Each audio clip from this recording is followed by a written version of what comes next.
Thank you, Pink. Hey everyone, Lou here. After a long-ass time, I'm here to continue my Rozen Maiden review series thing and review season 2 of the Rozen Maiden anime, Rozen Maiden Traumend. Roll the intro, and let's get started.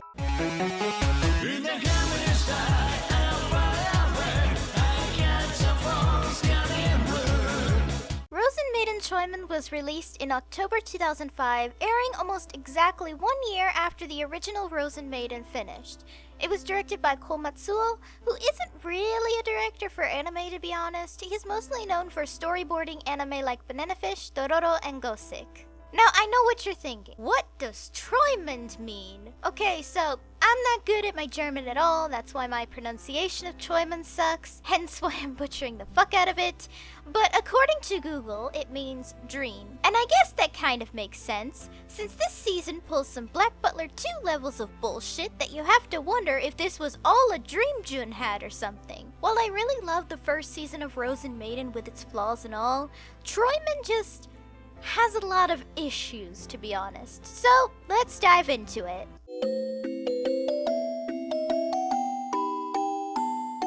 The anime starts with a really interesting montage of Rozen putting all the dolls together and how he treated them when he first activated the dolls.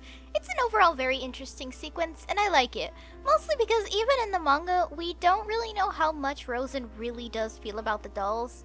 I think it just shows that maybe he does care about his dolls, at least a little.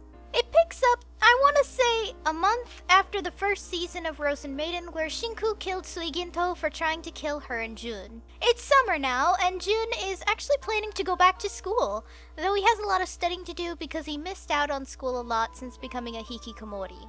Well, everyone looks like they've gotten their life together, and shenanigans are coming back. Shinku hasn't been doing so well mentally. She's super guilty about the death of Suiginto that it's keeping her up at night and giving her nightmares. Even though Shinku and Suiginto never got along, she really did love her since they are still sisters. The main plot begins where we meet Laplace for the first time in the anime. For those who don't know, Laplace is a part of those weird things in Rozen Maiden that make it a very odd series. To my knowledge, as someone who read the manga, he's basically some kind of weird demon thing that worked for Rozen, who helps the Rozen Maidens as a mix between the Cheshire Cat and the White Rabbit from Alice in Wonderland. Immediately after introducing himself in riddles, we meet Bata Suisho, who claims she is the 7th doll. Now, although there are 7 dolls, none of the sisters have actually met the 7th doll before. I mean, since no one is seeing talking dolls anywhere else, then it makes sense that Shinku is right in believing that this is the 7th doll. This is super upsetting for Shinku because it means the Alice game will officially begin soon. I guess it didn't before because all of the dolls have to be awakened at the same time. Even in the manga, it's never specified what exactly triggers the Alice game. Like, do all the dolls have to be awake in the same era, or do 2 dolls have to be awake for that to happen? I would have liked if maybe there was a better explanation, like all the dolls have to be awake for the Alice game to begin. Well, Shinku does have a talk with her sisters about the concerns in fighting them, which their conclusion is, we don't have to fight as long as the 2nd doll isn't awake, so it's fine. Jun and Hina Ichigo's previous master find a mysterious new doll shop that opened up and is owned by a guy named Enju and his assistant Shirosaki. Gonna be honest, as a doll lover, this entire doll shop and doll lovers arc feels like a call-out post for me. I've mentioned this quite a few times, and I'll say it again. I absolutely love dolls, so it makes me really glad to see Rozen Maiden actually normalize the hobby instead of making it seem creepy to have dolls and taking photographs of them. Back to the story.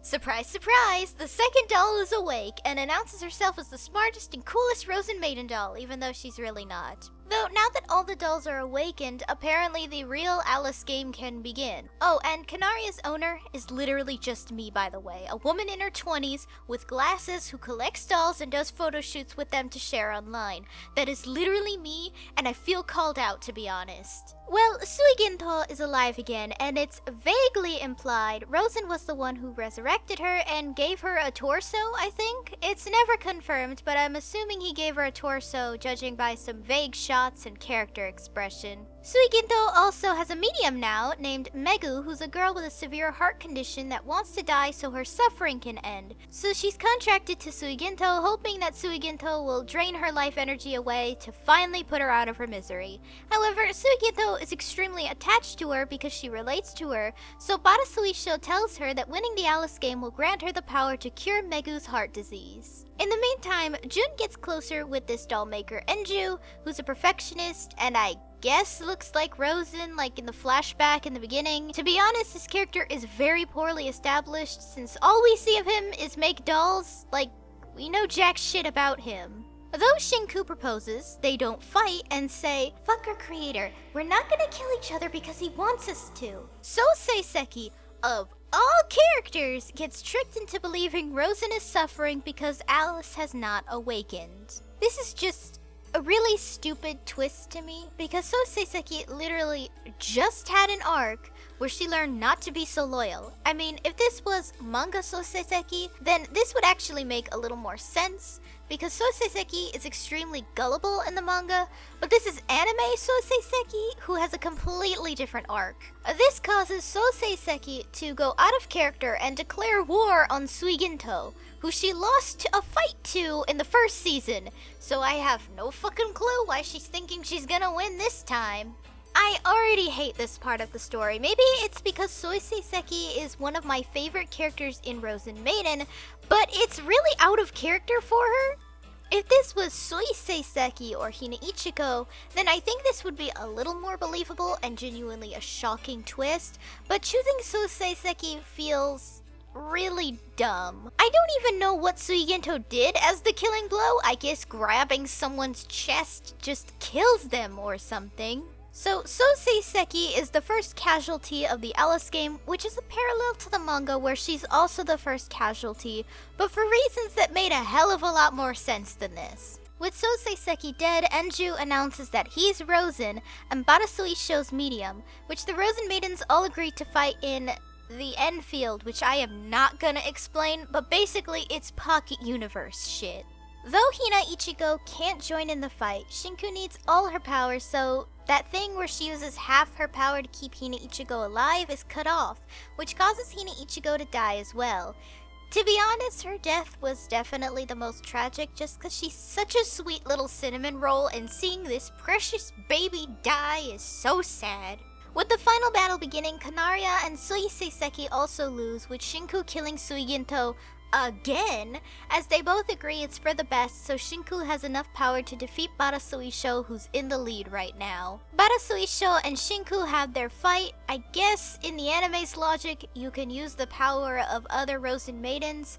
I don't think that's in the manga, but it does look cool and makes for a more climactic battle. Yet just before Shinku can kill Bata Suisho, Jun comes in to tell her they don't have to fight, which Shinku wants to agree, but Bata Suisho kills her because she's distracted, so Bata Suisho wins the Alice game. Now, okay, so far that sounds fine because it's interesting to see another doll besides Shinku win and see the cruelty of the Alice game. However, in comes the plot twist of Traumend that I absolutely despise. It turns out Enju is not actually Rozen, but his apprentice, and Bata Suisho is not the real 7th doll, but instead a Enju maiden, I guess? And he did all this bullshit so he can prove to Rozen that he was the better doll maker, even though we never see any ounce of his character hint at any resentment towards Rozen or why he resents Rozen.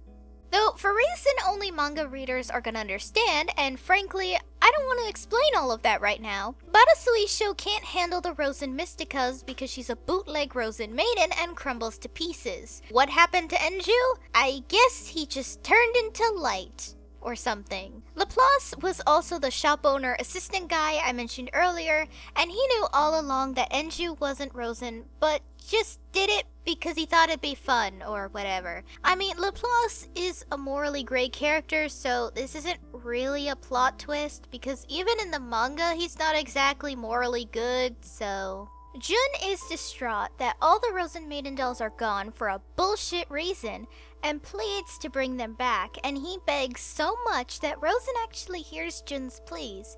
He agrees to bring some of them back and still tells Shinku to try and be Alice, but makes up a new thing now where the dolls don't have to die to be Alice. I literally have no idea how they would have made that work, but everything is back to normal now, except Hina Ichigo and Sasaki, where Rozen makes Shinku be the one to bring them back. I guess someone else has the Rozen Mystica?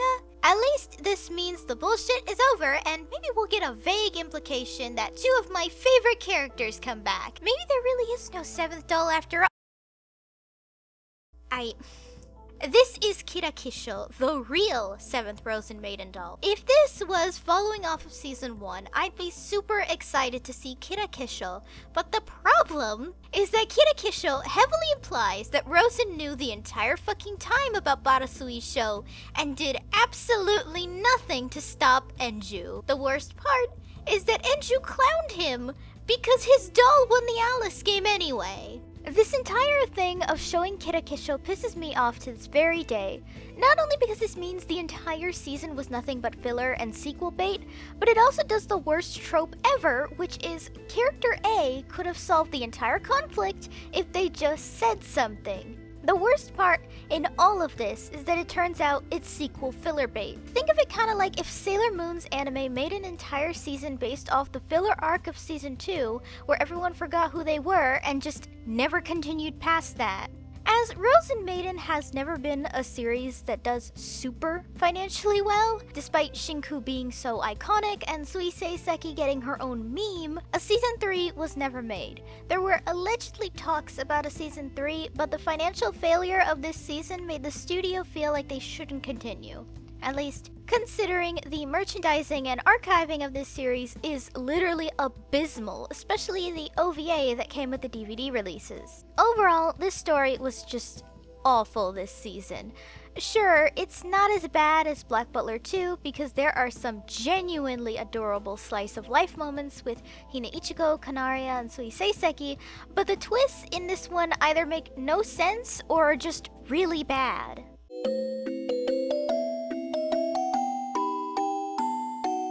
As I said in my first Rozen Maiden review, I like the animation style a lot. While it looks more like Black Butler's first art style compared to the gorgeous coloring and artwork done by the artists at Peach Pit, I still feel like it looks pretty good. Though I can't tell if it's because there's a drop in animation quality or my copy of this was just really poor, but I noticed human characters like Laplace's human form and Enju had a tendency to look a little wonky. Basically like the artist didn't finish shading him or something. It just looks a little off. I didn't mention it before, but there's major scaling issues when it comes to the Rozen Maidens. This is something in the manga too, and I get it, drawing dolls is probably difficult as fuck, but sometimes they're about the height of a standard 1/3 scale BJD, which is about 24 inches, and other times they seem to be the height of dolls like American Girl, which is 18 inches. Though I get it, if they want a certain shot to work, then I'm not gonna criticize too much here since it's an issue in the manga too. Though I'd argue in the manga it isn't as bad, as they do heavily improve on the scaling issues as the chapters went on, and by the finale and Rozen Maiden Zero, it's pretty consistent. I will admit that the fight scenes were a lot better in this season. The fight between Kido Kishell was pretty good, as I think they did a good job animating her crystals and the weight of being hit by them. Though I can't tell if it's because I didn't notice it as much in the first season, but there are a lot of generic stock sound effects that even middle schoolers can use, so it made a lot of really interesting scenes look cheap. Overall, the animation is good, but I wish they did a little better with it, and the sound effects kind of suck. The opening is absolutely incredible though, and I'm pretty sure that's where the budget went, to be honest.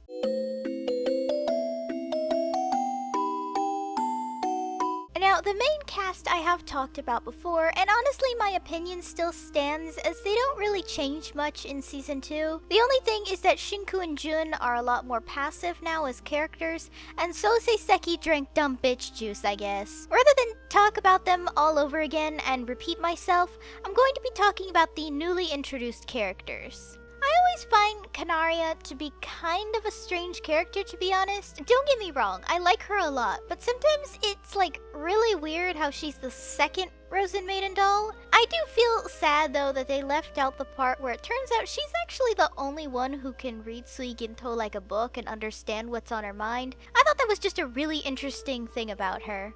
I both like Bata and hate her at the same time. I like her design because she resembles a purple rose, which is really pretty, and I love her crystals. But she has little to no personality. All she ever does is repeat others, talk about the Alice game, or copy whatever Enju told her. The only time we see a semblance of a personality is at the very end while she's dying, and it's not much. She's just really basic and boring despite her amazing design, even though she's really just a bootleg of Kido Kishell.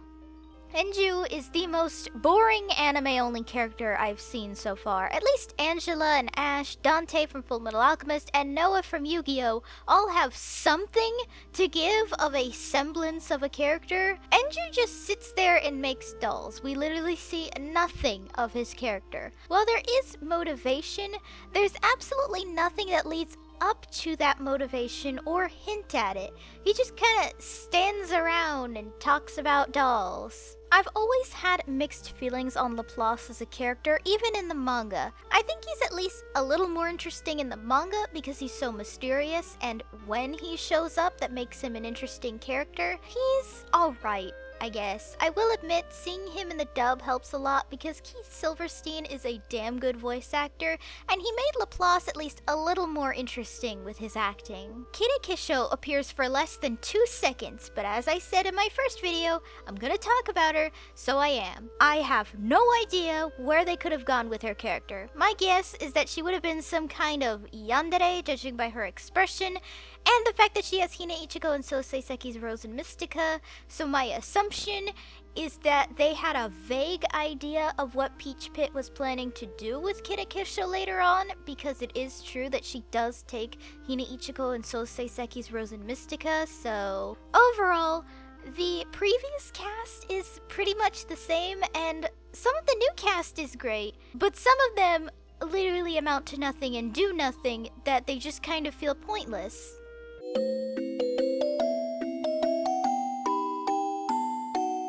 Just like Black Butler 2, the plot twists in Traumend really are bad. However, I will admit it isn't as much bullshit as Black Butler 2. Unlike Black Butler 2, I always end up rewatching Rozen Maiden Traumend when I'm rewatching Rozen Maiden for the millionth time. It's fine. It's not absolutely awful. I just think the ending is overall fucking garbage, but it has a lot of moments where it's not too bad.